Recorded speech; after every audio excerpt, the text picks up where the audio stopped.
پاکستان سے محبت کرنے والا یہ ایسا جنونی شخص ہے کہ جس نے بغیر کسی فائدے کے پاکستانی سپورٹس میں ملین آف ڈالر کی انویسٹمنٹ کی ہے۔ آج ہم آپ کو رانا فواد کی سٹوری کے بارے میں بتائیں گے کہ لاہور کی سڑکوں پر پھرنے والا ایک لڑکا کس طرح ارب پتی بنا اور اسے کس چیز نے مجبور کیا کہ وہ پاکستان میں انویسٹمنٹ کرے، وہ بھی اس وقت جب کوئی بھی یہاں آنے کے لیے تیار نہیں تھا۔ رانا فواد کی زندگی کا آغاز ایک بڑی ہمبل بیک گراؤنڈ سے ہوتا ہے۔ وہ ایک غریب گھرانے میں پیدا ہوئے تھے۔ رانا فواد نے ایک انٹرویو میں بتایا، جب میں لاہور آیا تو میرے پاس سونے کے لیے جگہ تک نہیں تھی۔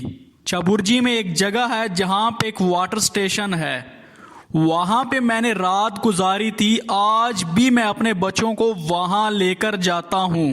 رانا فواد نے بتایا کہ میں 16 سال کی عمر سے کام کر رہا ہوں، ساتھ میں پڑھتا بھی رہا ہوں، انجینئرنگ بھی کی۔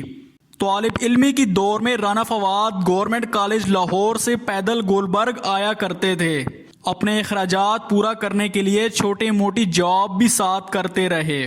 رانا فواد نے کہا، میں پیٹرول بچانے کے لیے میاں میر پل پر موٹر سائیکل بند کر دیتا تاکہ پیٹرول بچ سکے۔ مجھے بہت لوگوں نے دھوکے دیے اور یہاں تک میری موٹر سائیکل بھی چوری ہو گئی تھی۔ رانا فواد نے کہا کہ میں نے ایڈورٹائزمنٹ کمپنی میں کام کیا اور میری پہلی نوکری شیل میں تھی۔ اس کے بعد میں آئل اینڈ گیس کے اندر آیا اور پہنچتا یہاں تک آیا۔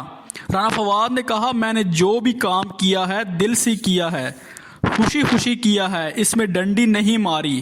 میرے ماں 22 سال تک میری دوست رہی، میرا کوئی دوست نہیں تھا، صرف میری ماں ہی میری دوست تھی۔ وہ ہمیشہ مجھے کہتی تھی کبھی جھوٹ نہ بولنا اور محنت سے کبھی نہ گھبرانا۔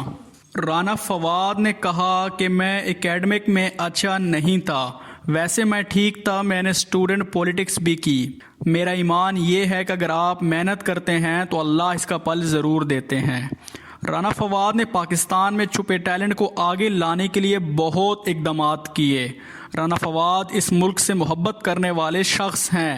ہماری دعا ہے کہ پی ایس ایل میں ان کی ٹیم شاندار کامیابیاں سمیٹے۔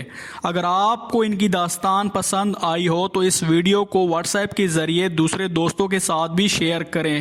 ایسی ہی مزید ویڈیو کو دیکھنے کے لیے ہمارے چینل کو سبسکرائب ضرور کریں۔